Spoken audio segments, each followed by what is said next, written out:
what to pay attention to in terms of polling and data, as well as what's happening in swing states and battlegrounds, particularly on the House and Senate watch. And again, take your questions, comments, and concerns as you have them. Please put them in the chat. Please send them to myself or Rebecca.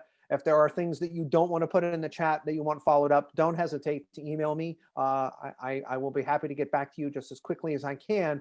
But I also want to remind you that we're less than 480 hours out. We're 20 days out. And so this campaign really is a full bore right now. There's a couple of things just kind of standing back I want to put out right at the top. Because of the focus on what the election looks like, how it will be conducted, the process of electioneering, there are several things that are out there where we are paying attention to the conduct of this particular election. Colleagues at Stanford and MIT have put together the Healthy Elections Project, and the Healthy Elections Project has a number of things in it about how elections happen, how they can be safe, how they can be secure, and it also is a place of promoting best practices amongst those that count the votes, that process the votes, those that are electoral scholars like myself, those that are legal scholars, those that are involved in election administration after the election. So the Healthy Elections Project is a real great benefit or gift to understanding the process of elections, and I encourage you to go there. We're also paying a lot of attention to the early vote and what the early vote looks like. And as of this morning, we saw just about 14 million votes that have been cast so far in the early vote. You can go to the electproject.org. I've given you a different early vote URL there for each state to see what is happening state by state. But we are seeing an early heavy turnout, which we expect given this particular election because of the pandemic and the drive to ballots, but it's heavier still. It is looking so far like a forecast of historic highs of participation of what is known as the VEP, the voting eligible population, the VEP. The VEP number is looking hugely historical in terms of size and the early vote. That favors the out party over the in party as well. There's also a lot of things going on related to election law litigation. There are over 200 lawsuits at the state level already that are out there that are talking about the processing of elections, the counting of elections, where ballots are dropped off, what this looks like. A lot of these are in states like Pennsylvania and Florida, some in Michigan, some in Wisconsin. These are all battleground states that will be hugely important on election night in terms of projecting a winner and having some sense of what's going on. So I've given you two there. One is at the Healthy Elections Project on a case tracker. Another one is at the SCOTUS blog. This is the Supreme Court of the United States blog run by my friend Rick Hazen. And Rick has a wonderful election litigation gateway there that also connects to the law school at The Ohio State. Finally, Caltech's website related to election tech changes and election updates is just a wealth of information about what is happening in terms of the technology of the vote and casting ballots. So I just wanted to start with that right at the top to give you some idea of places you can go to be reassured that what county registrars are doing and how the vote is being counted or how the vote is being challenged is being monitored and paid attention to by those who have some bona fides, who have some qualifications to do so. All right, this morning from 5:38, we had a compilation of national polls that show us this particular number related to the president's approval. The president's approval-disapproval number is a huge barometer of likelihood of the election on November 3rd. And I want to draw your attention to two components to this. First, the 53.7 disapproval number and the 43.4 approval number. The key barometer here, as you're going to see, is a 42% number. The degree to which the president is above or below 42%, given the nature of the Trump coalition, is a huge indicator of likelihood of re-election. If he is below 42%, Democrats stand a 78% chance of winning the presidency. As he moves above 42% approval, the likelihood of his being reelected goes up, as you might expect. So 43.4 is in a place where he is right at the sweet spot of turning. It is still slightly in the Democrats' favor in this regard, But nonetheless, that is a number that is being watched very closely by Democrats and analysts to see what is happening. But that 43-54 number is something to watch moving forward, how close that approval number is to 42%. This allows us to create some simulations about the election. This is also from our colleagues at 538, which shows that the likelihood, the probability of the challenger, the out party, favored or likelihood of winning the election is 87 times in 100 when we run these what are called Monte Carlo simulations. We run a series of simulations. I run them right here on my Mac laptop once a week. And when we do this, it's not difficult to do, but it allows us to provide a very simple simulation of likely outcomes, like a 269 tie, about the likelihood of one state moving to another state, these types of things. And we're seeing a general direction that is favoring the challenger, and it is the degree or difference of that change that we want to pay attention to today. Remember that you need 270 electoral votes to win the presidency of the United States, and we are seeing a wave election building given that high level of turnout, this particular election. And the question is, given what happened in 2016, what is the likelihood of that, the probability of that, and how confident can we be what we're seeing is what's happening? Do we have to contend with the shy Trump voter or the Obama Trump voter, the voter who voted twice for Obama and then once for Trump in 2016? What are people doing in terms of polling? These types of questions are hugely important in this election when we build these probability models.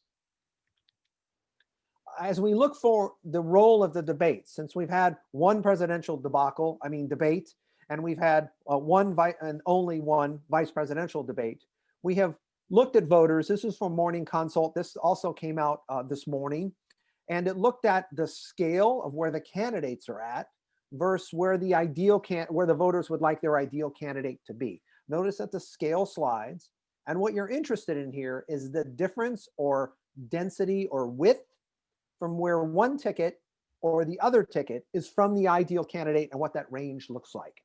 This is some work that's been drawn from political science since the 1950s, and it is only, if you will, two dimensions here in this regard, kind of left and right. It doesn't give us density or depth, but it's something to consider in terms of what is happening, in terms of where you find yourself as a voter and where you think the candidates are at and how far away they are from you. And it is that, the argument is it's that width that allows candidates to move left or right or closer to where the ideal person is. This is based on what's called the median voter theory, that there's some voter sitting here at 4.2 or 4.1, that there's some voter here, and that their ideal candidate should be close to them in some regard. And after the debates, Biden and Harris are still viewed as slightly more moderate than Trump or Pence. The reason this is important, because it goes to their campaign strategies. If you are perceived to be closer to that middle ground, you want to turn out your voters. So that means Democrats would do a turnout election, where they'll try to build turnout like what we're seeing now. For the Republicans or the in-party, for the incumbent, they want to do a different style campaign. They want to run what's called the base plus campaign. They want to bring out the Trump base plus some level of those undecided voters in key areas or elements to get to 270. That creates different waves or momentum for each candidate in terms of bringing voters to the polls headed to November 3rd. It puts a large reliance for the in-party on rallies and moving the momentum, if you will, to November 3rd. And it requires the challenger or out party in a turnout election to build the wave in kind of a large way over several weeks. So it just goes to their strategic differences for how they see a path to victory to 270 plus. Also, since Justice Ginsburg's death, we have seen a few changes in what has happened in the Senate in terms of down ballot. And that is, if we're seeing a wave building for the out party, if we're seeing Joe Biden in a place that has him 10 points or so ahead, and that is important down ballot, does that affect what happens in the US Senate? Does that affect what happens in the US House? And I tried to draw your attention particularly to the North Carolina race, where the challenger, Cal Cunningham, has been ahead, and then has had this sexting scandal, which may have closed the race a little bit, but we are still seeing a place where he is maintaining as the out party a lead that has been pretty much consistent throughout the summer.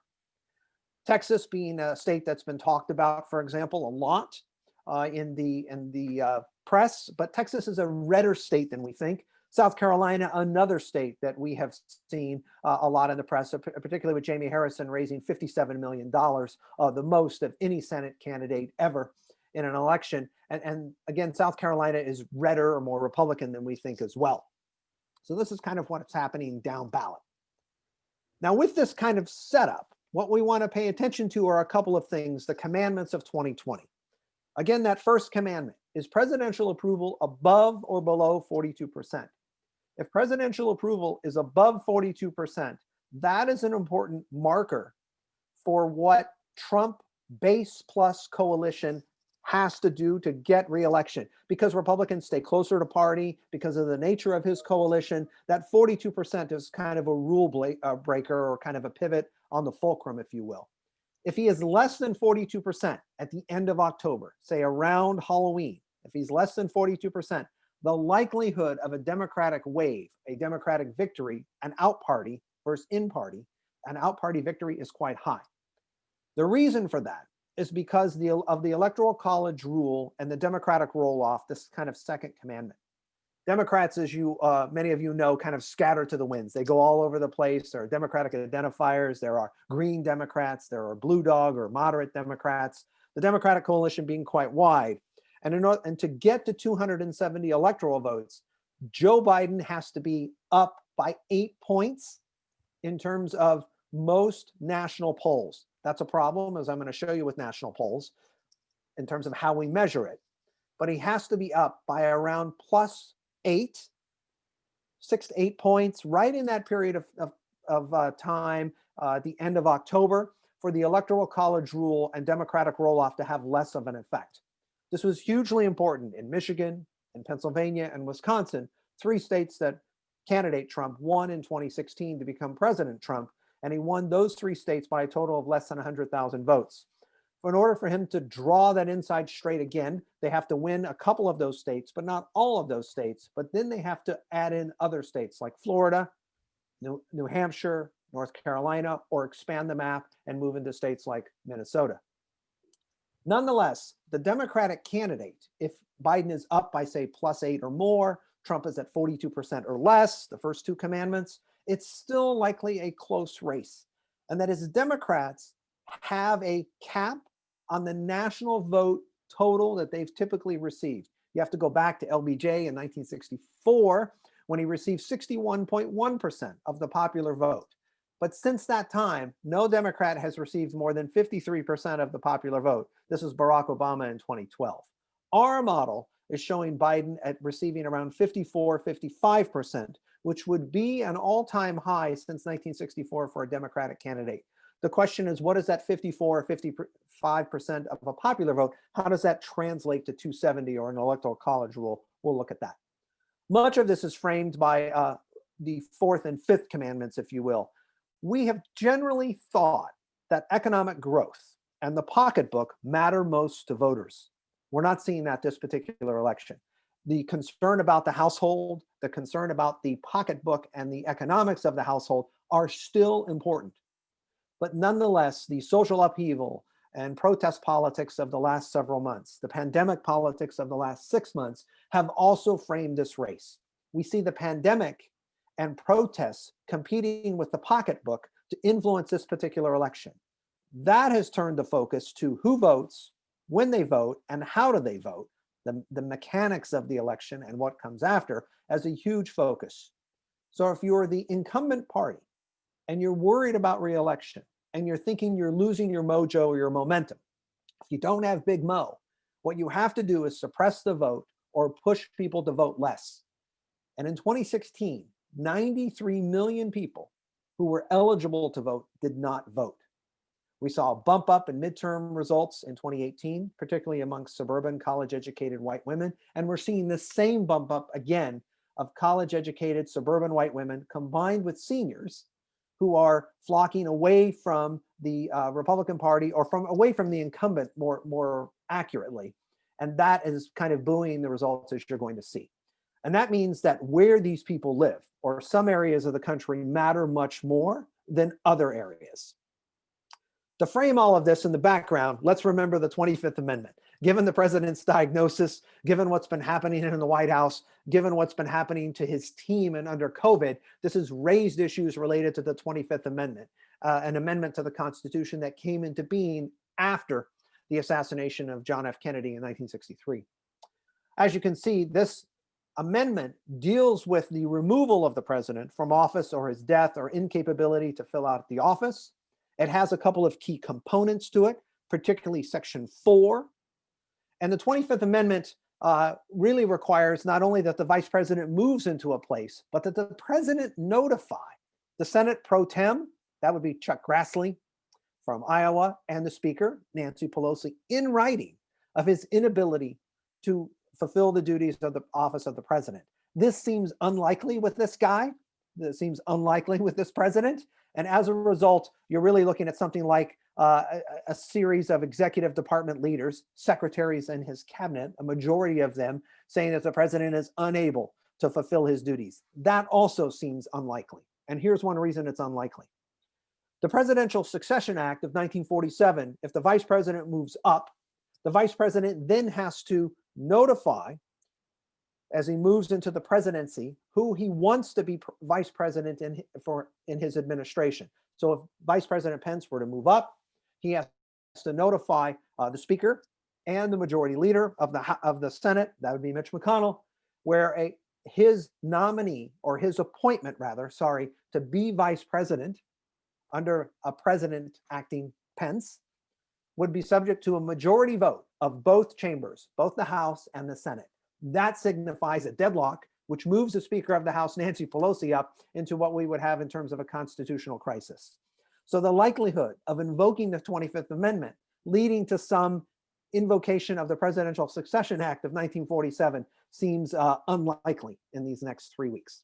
But given the politics of 2020, anything is possible. So I thought I would add it here. All right. With these amendments in mind, there are certain things to pay attention to. I'm going to show you a timeline here on the next slide. But the Constitution, in Article 2, Section 1, speaks specifically about the Electoral College process. And it is this Article 2, Section 1 that becomes important about the conduct of the process of election. Notice that states are required to appoint members of the Electoral College, and that Congress, in Article 2, Section 1, may determine the time of choosing the electors and the day on which they shall give their votes. But what is certain is under the 20th Amendment that the president and the vice president will take office at noon on January 20th. And here's how this particular Article 2, Section 1 looks like in real practice. The election is held November 3rd. On November 4th, if we are unsure what happens, and again, we're seeing a wave that is building that provides some clarity. It increases the importance of two states, particularly Pennsylvania and Florida, both states with a number of election law litigation lawsuits, by the way. But from November 4th to December 8th, there is a certification process that for most states requires certifying the results of the election for 30 days or within 30 days. That's the case here in California and in most states. That means in the period from roughly November 4th to early December, but by December 8th, all election disputes have to be resolved, because by December 8th, you have this roughly 1 week period where the Electoral College electors meet in each state on December 14th. These are constitutionally mandated processes and guidelines. These aren't like things you can willy-nilly mess around with. You have a month basically to resolve any contentious outcome of the election, which is a pretty tall order in the legal system. It means that you potentially could have hundreds of lawsuits at the state level that interrupt certification by, say, 30 days after the election to resolve all of those lawsuits by December 8th so that electors could meet on December 14th. It's a pretty tight timeline. So this has given rise to a lot of folks talking about, if you will, the hanky-panky that could go on if there's an unclear resolution or result of the election. In our Monte Carlo simulations that we run, we don't see this as a high likelihood, but it's important to bring it up in the talks to explain potentially what could happen. We also are unsure what role debates are playing. We have only had one presidential debacle and one vice presidential debate, but we did see some differences, and I tried to draw your attention to this in terms of highlighting in red key elements of the slides and the data. So after that first debate, President Trump's view by watchers that he was a good debater went down quite a bit. Whether he was in good health, this is pre-COVID positive 19 diagnosis, it went down as well. And so there are some impacts of the debate and the coverage on those that watched and those that are paying attention to the news after the debate.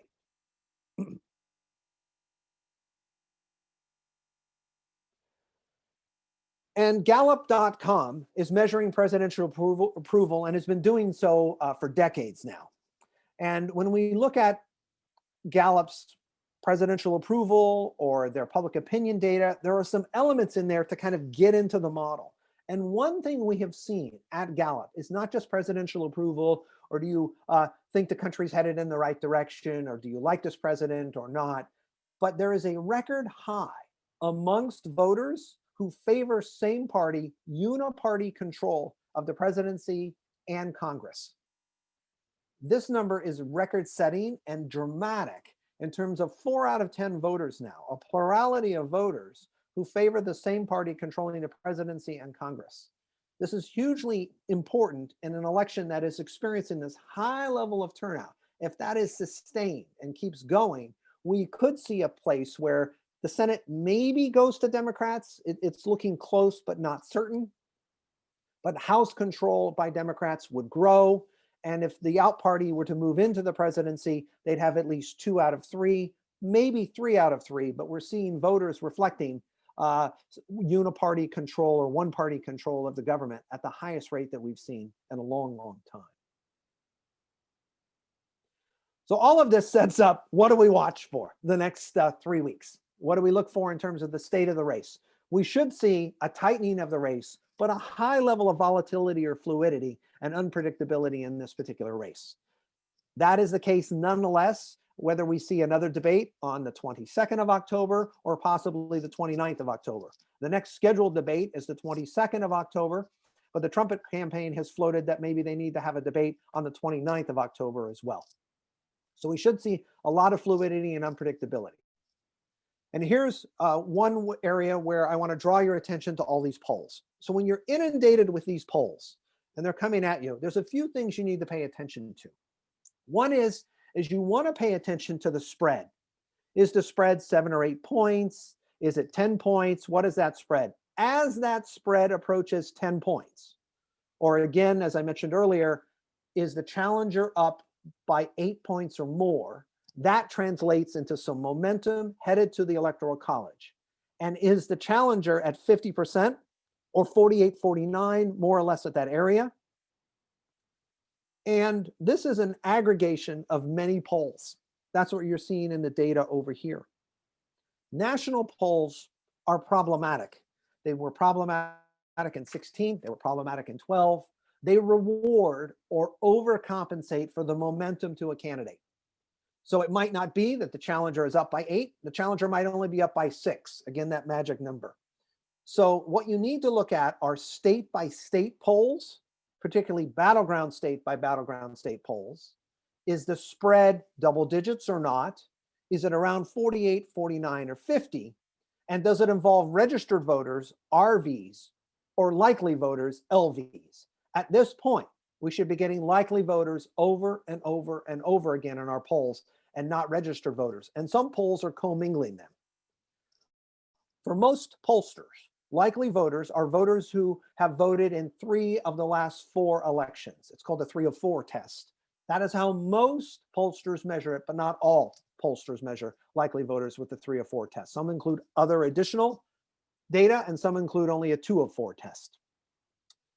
Here's a poll that was released, the most recent ABC News WAPO Washington Post poll that we have, which received a lot of play because it showed a double-digit 12-point, a high gap, if you will, between the challenger and the incumbent.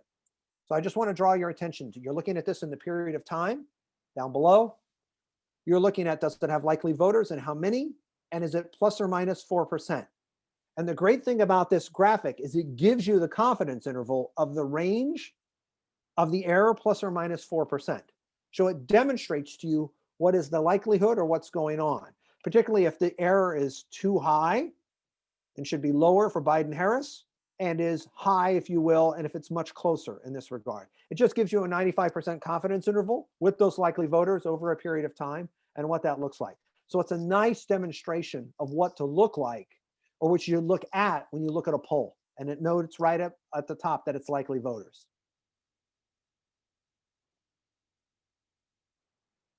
The president has maintained throughout the campaign a positive rating on the handling of the economy. This number has closed somewhat, but when you pull out of the COVID relief talks, or you stop talking about a stimulus as a result of the pandemic, that is taking out of your bag of tricks, if you will, your strongest component of your reelection. Notice that this is a registered voter poll, not a likely voter poll, but the economy has remained the strongest mark for the president and his team, and has continued so.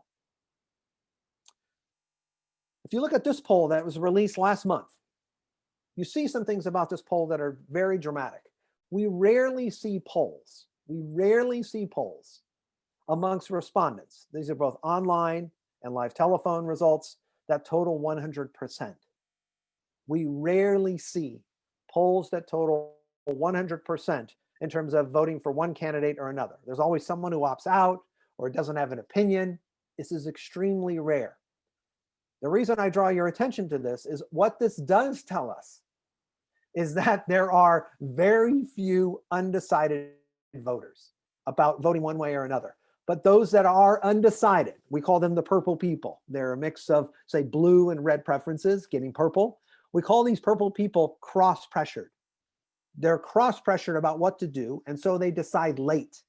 And that convergence of voting late in the middle while being constrained or cross-pressured as a purple person, it's very tiny, so they receive a lot of attention from the campaigns themselves if they're running a base plus campaign, as opposed to a turnout campaign. So those undecided voters would be richly targeted, hugely targeted at higher rates, inundated, if you will, by the incumbent over the challenger. We also have some more recent polling results from a large sample by JL Partners, which showed that consistent 10-point gap, double-digit gap. The idea here being is are we seeing a lot of polls that have a lower margin of error, involve likely voters, a large universe, and is the gap holding? And indeed, that's exactly what we're seeing.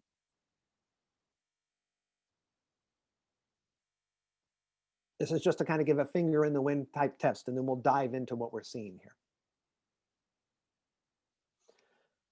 If we look at key states, Pennsylvania, Florida, Arizona, Minnesota, and Wisconsin, are we seeing these same trends? And that is Arizona closer or not? This is a little bit lag data. This is from the 20th of September. But nonetheless, is what we're seeing nationally, that's the second column, consistent with what we're seeing state by state. So the beauty of this poll is that it includes national results as well as key battleground states to allow us to dive into the data.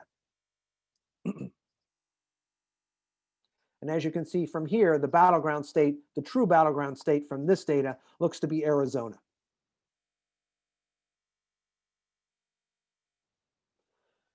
And then you'll see polls like this that talk about what those purple people are interested in, what those self-identified swing voters are interested in.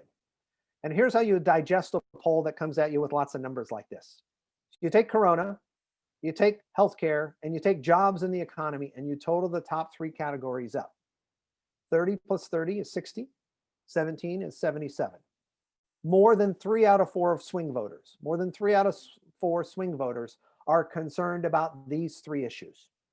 So if you're the challenger, you talk about the handling of the pandemic in light of Obamacare or pre-existing conditions and how that affects your pocketbook at home. These three things allow us to kind of capture a sentiment amongst what is happening with swing voters. A very helpful graphic or visual here for capturing voter preferences and sentiments, particularly swing voters. And while the challenger may be doing well and be ahead, it is these types of things that become hugely important for those swing voters. The argument is that the direction of the forecast for growth upward affects swing voters in terms of their perception of whether America is coming back, whether the economy is opening up, whether growth is better. They are looking prospectively forward, and so it's the trend line. Democrats would argue that you're rebuilding from the rubble of Europe, so of course the economy or growth is going to go up. That's the argument they'll make. But swing voters will be paying attention to this trend. Is it like this or like this? The president and his team have called it a V-shaped curve because they want to accelerate the upward trend. But nonetheless, it's that direction or angle that matters for perception by these 5 swing voters.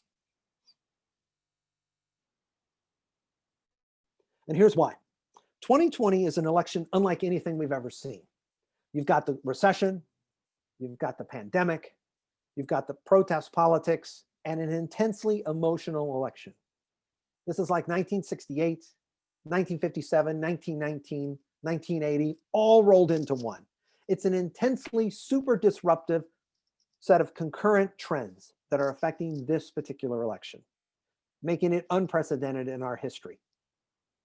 It's also, this great disruption is accompanied by the great acceleration of technological differences and technological change, a kind of a backlash against tech. We call it a techlash. The fourth industrial revolution speeding up, a sense of the world being chaotic and disordered, demographics driving haves and have-nots in a clash against each other, cultural changes and shifts that are affecting our psychology and our collective understanding about what America is and what diversity looks like and what inclusiveness looks like, not only amongst racial lines, ethnic lines, but amongst educational and gender-based lines. And this clash is creating a ton of pressure on our politics and our government. This great acceleration in the environment of a great disruption creates a 2020 election that is unprecedented and what I call the pivot election. Because by 2024, we have these trends kind of adjusted and demographic shifts permanent, and things that are began to happen in 2016 pivot or shift in 2020 and accelerate and are here to stay in 2024. So not to put too fine a point on it, but in some ways what we're seeing here in this great pivot, it impacts 2022 and 2024, kind of down ballot and across the electorate and across the country itself. Here's an example of how we measure some of these things in terms of a barometer or sense of where voters are at. So we asked people, how satisfied are you with the way things are going in the US? This is at the end of September, about September 30th. And as you can see, satisfaction is quite low, dramatically so. And again, it's the trend line you're paying attention to. Is the trend line down? Is it flat? Or is it up slightly? And it is slightly up. So the president and his team would accelerate this number to say 15 or 16%, show some clear trend upward. They'll say that America's coming back. This is what's happening. And it's that political barometer test that becomes important in terms of satisfaction. This is reflected most notably by an economic confidence index. What do you think of current economic conditions? And do you think the economy is going to get better or worse? And obviously it was pretty low in the height of the COVID pandemic.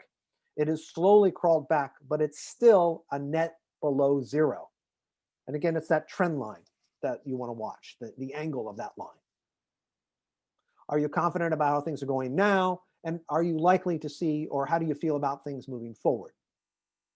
This is reflected most notably by that job approval number. And as of the end of September, the president was right at that place of 42%, right where our models kind of tip one way or another.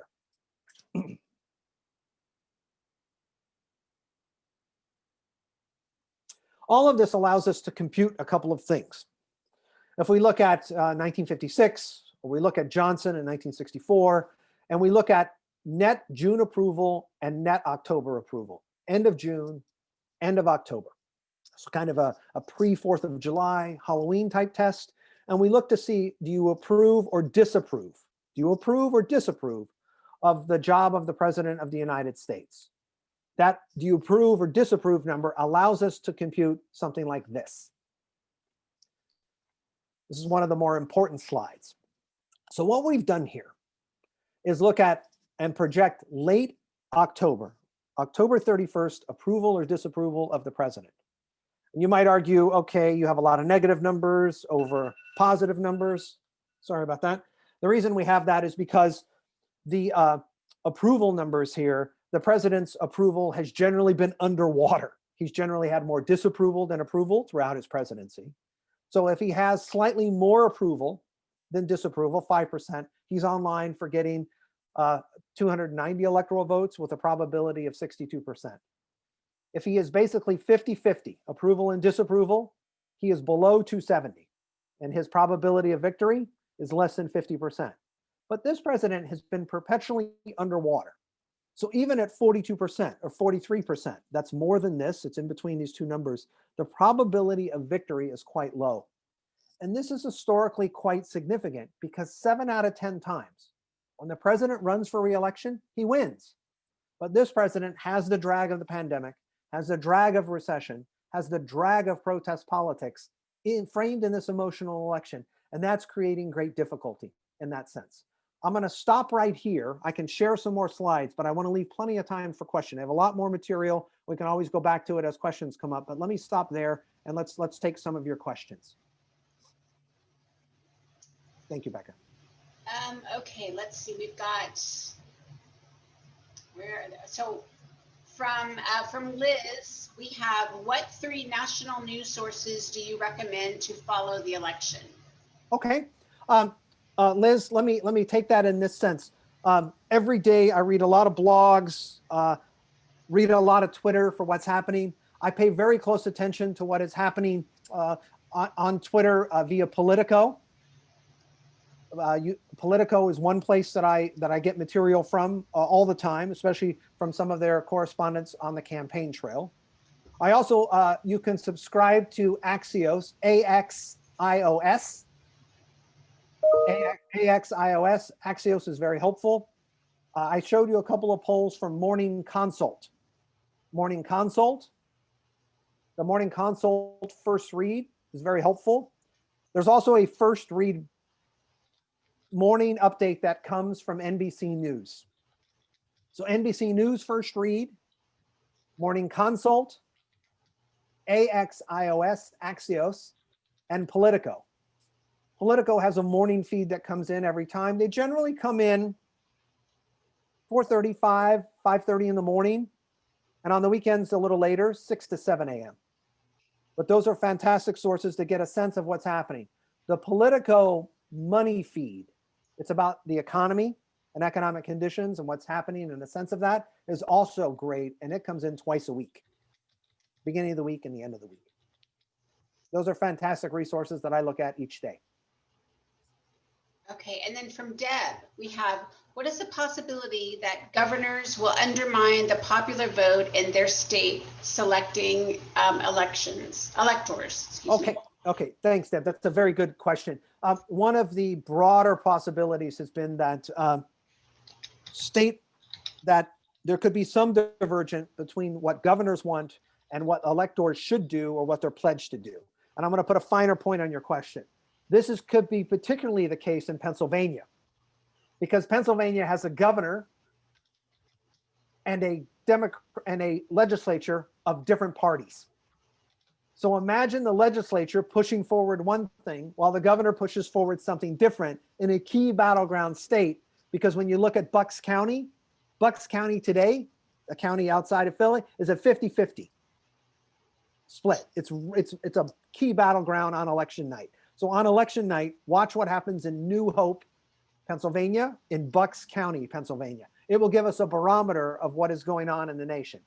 And if you look at Pennsylvania, this could be a state where a series of lawsuits could be provided for, where you're challenging the seating of electors and how they're pledged. earlier this year, in the early summer of this year, the Supreme Court had a key case where it was decided that electors that are pledged to vote for a candidate or a party, if you want to think of it that way, must do so. Must do so. So to kind of build on your question, Deborah, if there are some defections and it's a close election, could that alter the outcome? The answer is potentially yes. That's kind of a nightmare constitutional crisis scenario, but our model is showing that we don't see something like that happening. We see a wave building where that hanky-panky is much less likely. But also, if I could just follow up, you are correct to pay attention to what is happening down ballot, because what is happening in governorships and in state legislatures controls redistricting moving forward and controls lots of components of the next election, 2022 and 2024. And Republicans have been kind of overexposed. They have a higher number of legislatures and governorships than would be natural. And what I mean by that is they're kind of at their artificial high. And so it would be likely that they would come down in a turnout election, which is exactly what we forecast. Okay, another question from Liz. What do you think of CNN's coverage? Okay, so I find, so CNN also has a morning update, which I find to be tremendously helpful because it provides, like Morning Consult, a schedule of key meetings for the day, who's going to be on. It's extremely helpful. In terms of their coverage, I watch all the channels and read all the blogs. It's a 24-hour kind of thing. I found their coverage to be okay in terms of being hard-hitting. I will give you a quick story about, what's the White House reporter for CNN. I'm just blanking on his name. Someone help me out here. Acosta. George Acosta? Everyone's muted, sorry. Yeah, sorry, everyone's muted. Acosta, he lives in the Watergate building complex. That's where his apartment is. I've played poker with him. He's an even bigger jerk in person than he is on the air. I'll just say that. I'm not sure that he is a fair poker player, but nonetheless, he's pretty hard hitting. But a lot of that is partly an act to get coverage. So I find the CNN coverage to be a little more animated than it might otherwise be. Okay, and then from Melanie, we have those 15 states are definitely obligated to follow the popular vote. Is that a question? Or? Yeah, so we have, there's been some discrepancy between the degree to which electors are pledged, dedicated, must follow what happened with the popular vote versus their freedom to vote their conscience. There have been, on occasion, electors who have decided to kind of cast a protest vote.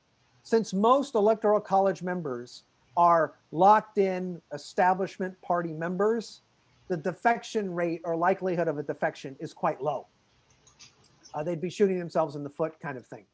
So the likelihood that that would happen is also low. But the court did rule in a case earlier this summer where it said that they were pledged to vote according to how they reflected their popular vote of their position. So these defections should be minimal, if really even non-existent. But suppose that is not resolved by December 8th, then that presents a little bit of a problem, a constitutional problem.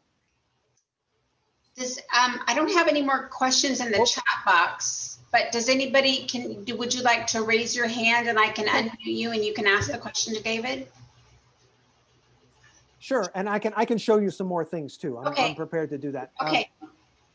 Samita, let's see. Samita, you asked a question. What might be the biggest surprise? Okay, that's actually a fantastic question.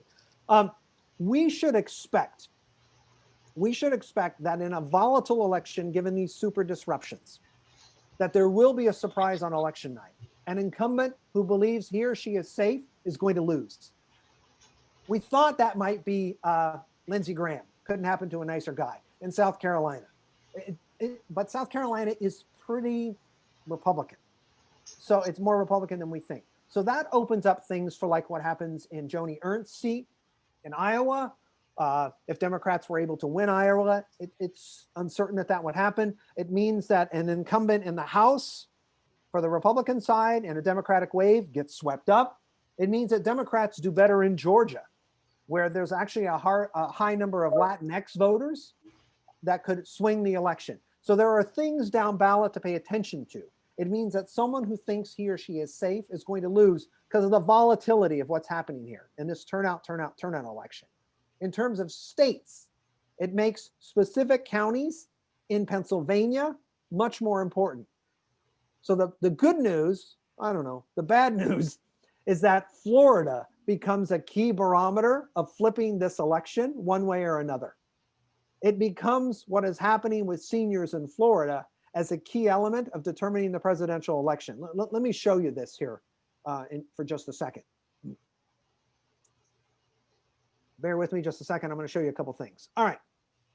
So I did a talk to an investment group just to kind of show you what is happening. There's some interesting trends that are developing, right? These are the states that President Trump wins in 2016. So Joe Biden is from Pennsylvania. Michigan is trending blue. Wisconsin is a key battleground, but really one county in Wisconsin is what you pay attention to. I'll show you that. And this is just to show you the data about where President Trump has advantages, where Joe Biden has advantages. But move down to here. Notice this graphic. This is a 20-point gender gap. The gender gap was first identified in 1980 in a sizable way, where women voted at 10 points higher for President Carter over candidate Ronald Reagan.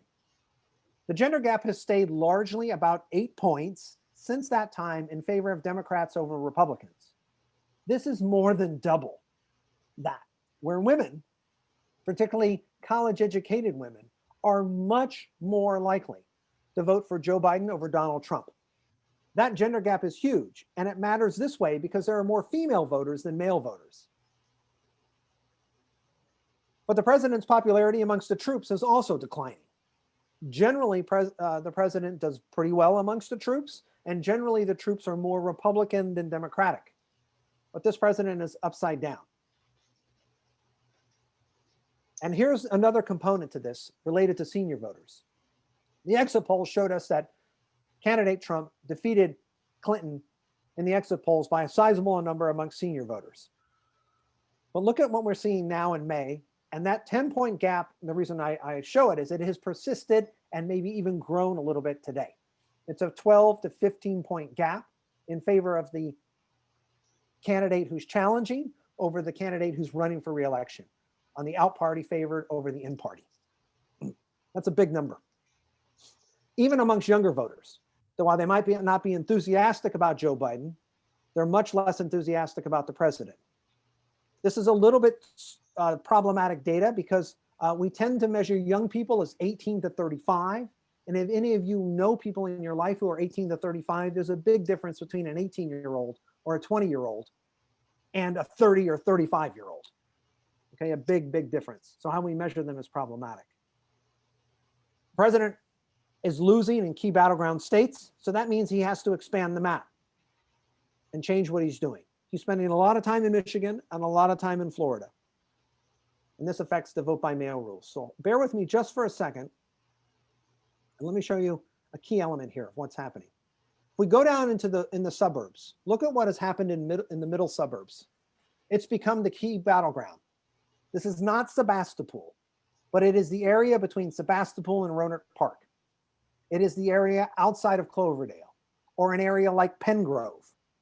These middle suburbs and emerging suburbs become the area where the purple people live.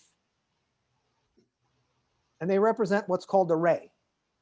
They tend to be, these flippers tend to be unmarried, more Latinx or people of color, younger. And this ray is a huge component of what's called the VAP, the voting age population. I just want to show you a component to this. Look at what is happening to where they live.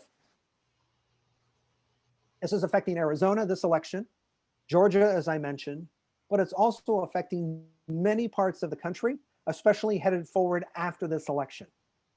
It's changing the nature of the Democratic and Republican coalitions. This is what puts Texas on the map in 2024. It's really affected by the growth of Latinx voters, particularly in the southern US. This is from the Pew Research Center, which does a project on Latin changes in the Latinx population. It affects these counties. Obviously, many of them are in Texas, Florida, and Arizona, as well as California. But we're interested in these changes, particularly in some of those states like Georgia, or even in Minnesota or Wisconsin, because it reflects this age cohort. This is US Census data. So when we get the 2020 census, what we want to look at is the age of the population by the cohort size. So we won't call them Hispanic voters, we'll call them Latinx voters, and for example, and we want to look at their age and how that age cohort is coming of age to vote, becoming 18 and older to participate in the election. Because it is slowed amongst Latinx populations, according to Pew, but is still rising. And that leads to this bifurcation of vote. What you're seeing are the red areas that were Trump areas in 2016 on the right, different from where the people live in Minnesota. Those are the Clinton areas. So we get pockets of voters. So the battleground areas, the purple areas, become much more concentrated. You want to frame this by age. The red areas are older than the blue areas. The diversity is different as well. And that's where the battleground takes place, or how it comes to fruition in Wisconsin. Waukesha County. This was Paul Ryan's old county when he was in Congress. West of Milwaukee and east of Madison. As Waukesha County goes, so goes Wisconsin. So we can look to Waukesha County on election night to see what is going to happen to Wisconsin overall. It gives us a huge, huge indication of the likely wind of, or flow, if you will, of Wisconsin, because it is punctuated by where the swing voters live, like in Philadelphia or outside Pittsburgh. It's the concentration of these swinging voters, these purple people, that really elect the president of the United States. Let me show you a graphic. Here's exactly what's happening in Bucks County from a colleague of mine. You set aside Philly County and you look at counties that are kind of around. This is called the T. The T runs from basically Pittsburgh to Philly and then up and down. And that this T, like in Bucks County, gives us an idea that the race is virtually deadlocked. So we can look to a place like New Hope, Pennsylvania, in Bucks County, a concentration of populations in Bucks County, to get a sense of what should happen on election night. Okay, let me stop there and grab some of your questions. Do you want to read them? Yeah. Deb, you asked what impact the census might have on future elections. It's going to have a dramatic impact on California is going to lose a congressional seat, as for one thing. Not only will California lose a congressional seat, but those Sunbelt states, states like Arizona, Texas, and Florida are going to gain seats. This kind of snowbird flight, if you will, to the south will reward those states, and certainly wildfires, environmental or climatic conditions are affecting California in dramatic ways, but that will spill over to other states. So you're going to see a net out migration, if you will, of what's happening here. And so that will impact the amount of money coming in the state in terms of federal relief dollars. And then Kana, Samita, you asked about Florida. So Florida, if you think about Florida, and I'm going to be somewhat tongue in cheek here, northern Florida, which we call the redneck Riviera, right? Pensacola, or lower Alabama, is dramatically different than Miami-Dade County. So what that means is the battleground occurs in that area of the I-95 corridor outside of Tampa, Orlando, and its environs. Those particular areas outside of Tampa, outside of Orlando, in those emerging suburbs, that's where the snowbirds are migrating, who tend to be a little bit younger retirees and are not necessarily wed to political party. They're light Republicans, they're light Democrats. As identifiers, they really are purple and conflicted. And that particular area and the growth of the mobility of the population, how long they've lived there, where they're coming from, that is the key battleground. And so what you see is, you see the president going into retirement communities to build the base plus of the senior vote. but because the challenger is opening up the map, because Democrats sense they have some momentum, he is also going to those same areas. But the battleground will be that Latinx young woman who's paid 78 cents on the dollar, who has some college, who has 2.5 children, who can't pay her health care, is worried about paying off her student loan. Does she have the time to vote? And if she's able to vote, if she is in droves, she will alter the outcome of the election. And the power of that person outside of Orlando, Florida and Tampa, Florida, that particular person I just drew, you know, she takes half an hour to order a drink at Starbucks. That particular person, the power of her vote is 29 times the power of that equivalent person in Sonoma County to the outcome. It's huge. So it's really consequential in terms of looking at the demographics and what is happening for mobility and what they look and what the person looks like, because she influences 2022 when the Senate map is much more favorable to Democrats like it is now, but even more favorable in 2022. And that affects the 2024 presidential election. So it's that demographic shift stuff that's important. Okay. Okay, well, it is noon, so we're gonna probably fade away here. David, thank you so much for Thank you all very much. doing this election. It was wonderful information. And thank you all for joining us today. We really appreciate you supporting the Senior Center. Thank you very much. Thank you for the great work and supporting the Senior Center as well. Rebecca, thank you very much. Welcome. Thank Katie as well. And I'll send you some slides after this. Perfect. Thank you. Have a wonderful day, everyone. Thank Bye. you all very much. Thank well. you. Bye-bye. Thank you. Bye.